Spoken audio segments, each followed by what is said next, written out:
নমস্কার বন্ধুরা। তো কেমন আছো তোমরা সবাই? আশা করি সবাই খুব ভালো আছো, সুস্থ আছো। তো কে কোথা থেকে ভিডিওটা আমার দেখছো প্লিজ কমেন্ট করে বলো কোথা থেকে দেখছো, আর ভিডিওটা কেমন লাগলো তার জন্য কমেন্ট করো। তো আজকে আমি তোমাদের সাথে শেয়ার করব কিভাবে সহজ পদ্ধতিতে সর্ষে পাবদা রান্না করা যায়। মানে খুব সহজ এই রেসিপিটা তোমাদের সাথে শেয়ার করব। তো সর্ষে পাবদা, তো প্রথমে মাছগুলো আমি মাঝারি সাইজের কয়েকটি মাছ নিয়ে ভালো করে ধুয়ে পরিষ্কার করে নিয়েছি। তারপরে দিয়ে দিয়েছি হচ্ছে লবণ, হলুদ আর কিছুটা পরিমাণ দিলাম সর্ষের তেল। তো এখন ভালো করে মাছগুলো মাখিয়ে নেব লবণ তেল দিয়ে। তো ভালো করে মেখে 10 মিনিটের মতো রেখে দেব, তারপরে ভাজবো। তো এখন আমার মাছের মধ্যে লবণ তেল মাখানো কমপ্লিট হয়ে গেছে। তো এখন মাছগুলো ভালোভাবে সুন্দরভাবে সাজিয়ে নিয়েছি। তো নেওয়ার পরে 10 মিনিটের জন্য রেখে দিলাম। আর এই রেসিপিটা রান্না করার জন্য যেগুলো লাগছে সেগুলো হচ্ছে খুবই কম মশলা। কিছুটা সর্ষে নিয়েছি, পোস্ত, কয়েকটা কাঁচা লঙ্কা, দুটো টমেটো আর এক দু টুকরো আদা। তো প্রথমে আমি মশলাগুলোকে কেটে নেব, টমেটো আদা কুচি করে নেব। তো এই যে এখানে আমার হয়ে গেছে কুচি করা, তারপরে বাটবো। আর এদিকে হচ্ছে কড়াইতে আমি তেল গরম বসিয়ে দিয়েছি। তো সম্পূর্ণ রেসিপিটা করব আমি হচ্ছে সর্ষের তেলে। হ্যাঁ, আমি ঠিকমতো কথা বলে এডিট করতে পারি না, তো দয়া করে যদি তোমরা সবাই ভিডিওটা দেখো তো আমার খুব ভালো লাগবে। তো হ্যাঁ, যে কথা বলছিলাম, এখানে তেলটা গরম বসিয়ে দিয়েছিলাম আর তেলটা এখন সম্পূর্ণভাবে গরমও হয়ে গেছে। একে একে করে মাছগুলো আমি ভেজে নেবো অল্প অল্প করে, কারণ হচ্ছে পাবদা মাছগুলো খুব নরম হয় আর একসঙ্গে বেশি ভাজা যাবে না, ভেঙে যাওয়ার সম্ভাবনা থাকে। যাই হোক, এখানে আমি অল্প অল্প করে মাছগুলো এক পিঠ আর এক পিঠ করে উল্টে ভালো করে ভাজা করে নিয়েছি। আর এখানে দেখো আমি যে মশলাগুলো নিয়েছিলাম সেগুলো সব কিছুই আমার পেস্ট করা হয়ে গেছে, টমেটো, সর্ষে পোস্ত আর আদা। শুধু কাঁচা লঙ্কাটা আমি পেস্ট করিনি, তো কাঁচা লঙ্কাটা ফোড়নেই দেবো। তো এই দেখো আমার এখানে মাছ ভাজা কমপ্লিট। এবার তেলের পরিমাণ কিছুটা কমে গিয়েছিলো, আবারও একটুখানি তেল দিলাম। তো এবার ওই তেলের মধ্যে দিয়ে দিচ্ছি হচ্ছে কালো জিরে ফোড়ন।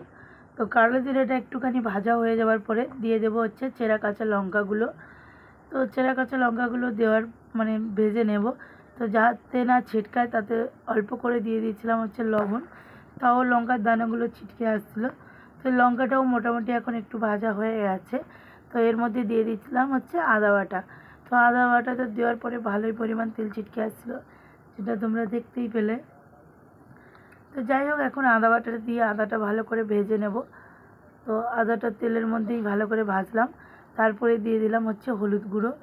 আর মশলাগুলো অবশ্যই তেলের মধ্যেই ভাজবে, তো আমিও চেষ্টা করছি তেলের মধ্যে ভাজার।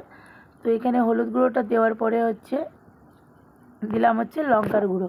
তো লঙ্কার গুঁড়োটা দেওয়ার পরে একটু ভালো করে তেলের মধ্যেই ভেজে নিলাম। তো এখন একটু মনে হচ্ছিলো কম, তাই আবারও একটু লঙ্কার পরিমাণটা বাড়িয়ে দিলাম। তো লঙ্কাটা ভাজা হয়ে যাওয়ার পরে দিয়ে দিচ্ছি হচ্ছে টমেটো বাটা। তো আগে টমেটো বাটাটাই ভেজে নিতে হবে, টমেটোর মধ্যে একটা সবুজ সবুজ গন্ধ থাকে। তো এখন একটুও না জলের ব্যবহার করে ভালো করে তেলের মধ্যেই এই সব কিছু মশলাগুলো ভেজে নিলাম। তো টমেটোটা এখন পরিমাণ ভাজা হয়ে গেছে, তো হালকা হালকা করে সাইডে তেল ছেড়ে দিয়েছে। তা এখন ভালো ভাজা হয়ে গেছে, যেটা বোঝা গেল। তো এবার এর মধ্যে দিয়ে দেবো হচ্ছে সর্ষে আর পোস্তর বাটা। তো কিছুক্ষণ মনে হলো যে মশলাটা আরও কিছুক্ষণ ভেজে নিই, তো তার জন্য আরও কিছুক্ষণ ভাজলাম। আর এখন পুরোপুরিভাবে তেল ছেড়ে দিয়েছে, তোমরা সবাই দেখতে পেলে।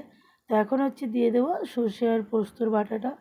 তো বাটাটা অনেকখানি শক্ত শক্ত করে আমি বেটেছিলাম, সিলেই বেটেছিলাম, তো তার জন্য অনেকখানি শক্ত শক্ত হয়ে গেছে, একটু জলে গুলে নিলে ভালো হতো। তো এখন জলটা না দিয়ে যেহেতু সর্ষে বাটাটা দিয়ে দিয়েছি, তার জন্য ভালো করে সর্ষেটা আগে তেলের মধ্যে ভেজে নেব। একটু শক্ত শক্ত হয়ে গেছিলো, কিন্তু কিছু করার নেই, একটু নরম হলে ভালো হতো, ভাজতে সুবিধা হতো। তো যাই হোক, এখন আমি ভালো করে হচ্ছে সর্ষে আর পোস্তটা ভেজে নিচ্ছি তেলের মধ্যে। তো এখানে মোটামুটিভাবে ভাজা হয়ে গেছে, আর সাইড থেকে দেখো তেল ছেড়ে দিয়েছে। তো আবারও কিছুটা পরিমাণ লবণ দিলাম।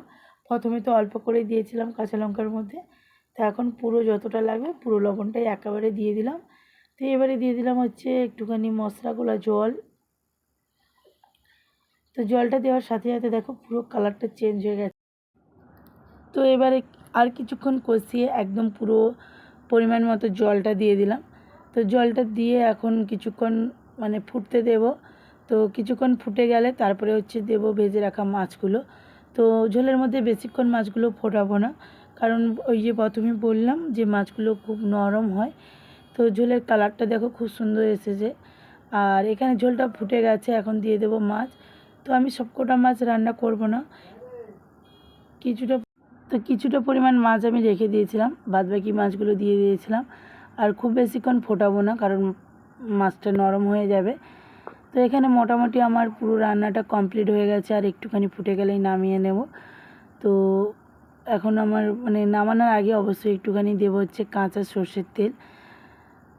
তো এখানে মাছটা রান্না হয়ে গেছে, গ্যাসটা অফ করে দিয়েছি, আর দিয়ে দিচ্ছি হচ্ছে অল্প করে কাঁচা সর্ষের তেল।